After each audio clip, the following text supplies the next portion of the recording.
आज Friday special चलतु बनइबा रोही बेसर जोटा को बेंगली रे कहते सरसे रुई। तो फर्स्ट ऑफ ऑल आम रोही माछ को आनिक भाजी देइथिलु।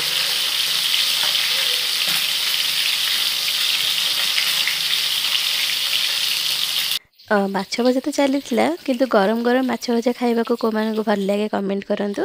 आम दी जण तो फास्ट आग छड़ेगी माछ भजा टे खाई देइथिलु। तापर एबे चलंतु प्रस्तुत करिबा सरसे रुई माने रोही बेसर। तो आमर जमती गोटे माटी हांडी अच्छी से आम किसी तेल देइथिलु।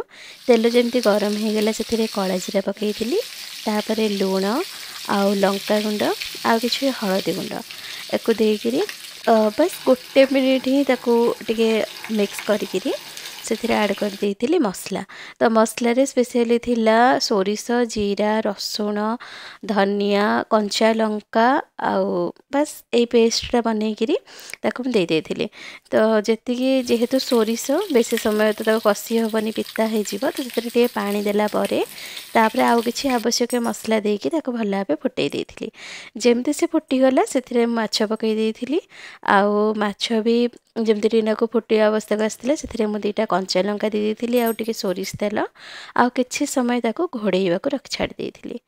तो कम्प्लीटली जेते बेले पूरा माछटा से हो जाइथिला आपण टे देखि पारुथिबे।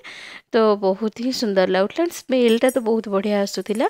माने एटा बहुत इजी रेसिपी एते क्विकली हो जाए फ्राइडे ऑफिस आवर परे एमिति भी किछि इच्छा हुएनी किंतु एटा गोटे बहुत क्विक रेसिपी एंड बहुत डिलीशियस बहुत टेस्टी। तो ये आप देखि पारुथिबे ठंडा हैला परे टिके ठंडा हैला परे केते सुंदर लागुची।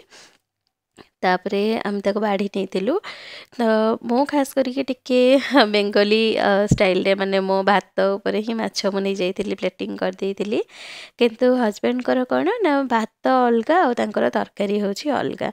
तो तांको में मध्ये मो तांको हिसाब रे ही प्लेटिंग कर देइथिली। एठी आपण देखंतु एठी किछि माछ भजा कंचा लंका आउ तांकर माछ तरकारी में प्लेटिंग करी दे देइथिली। आउ माने एबे तो मो कहला बेलू को मोर इच्छा अच्छी आउ थे खाइबा एते टेस्टी होइथिला माने कहंतुनी। तापर हम दी जण स्टार्ट हो जाइथिलु खाइबा पई। सतरे माने पूरा वीक डेज रे माने हम एमती किछि बनया पे एते टाइम पाउना ऑफिस को किंतु फ्राइडे जमती हम भाई रज आउ किंतु तथापि दिन सारा जेहेतु काम करिछु बेसी टाइम तो मिलेनी आसला पर एमती किछि गोटे क्विक रेसिपी हे गले शांति रे खाइके सोई पड़िलु। Thank you.